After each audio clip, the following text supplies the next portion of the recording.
So, have you ever thought about how relationships can become this invisible dance of neediness and control? You mean like codependency? Exactly. Codependency is, well, it's like this cycle where one person becomes the Hmm. giver, constantly trying to fix and rescue the taker. And the taker ends up relying heavily on the giver?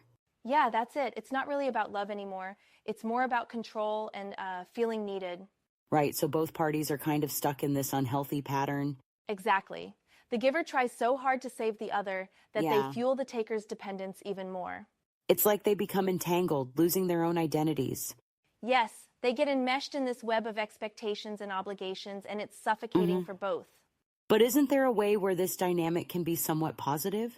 Well, caring for each other is positive, but codependency crosses into unhealthy territory when Right. it stifles individual growth.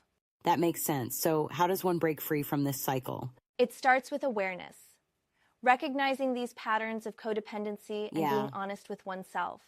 That can't be easy, though, facing those truths. It's definitely challenging. It requires vulnerability and a willingness to change, but it's the first Right. crucial step. What comes after that? Setting boundaries, learning to say no when needed, and Hmm. prioritizing your own well-being. So it's about reclaiming your own autonomy? Exactly. It's about taking back your right to be yourself Yeah. without being defined by the relationship. And self-care plays a big role here, doesn't it? Absolutely. Nurturing your own passions and interests helps build a strong Right. sense of self. But isn't it hard to shift from codependency to independence? It is tough. It takes courage and commitment, but the rewards Hmm. are immense. I guess it leads to healthier relationships in the end. Definitely. Relationships built on mutual respect and individuality are truly Yeah. transformative.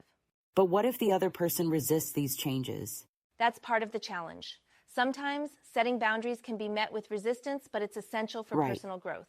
So it's possible that the relationship might not survive the change? That's a possibility. But staying in an unhealthy dynamic isn't beneficial for either person in the long Yeah. run. True. Everyone deserves a love that empowers them. Exactly. We all deserve to grow and thrive free from the Hmm. chains of codependency. It's inspiring, but also a bit daunting. It can be, but embracing true intimacy and individuality is worth the Right. effort. So breaking free starts with us acknowledging and taking action. Yes, it's about making that conscious choice to change and seeking Yeah. healthier relationships.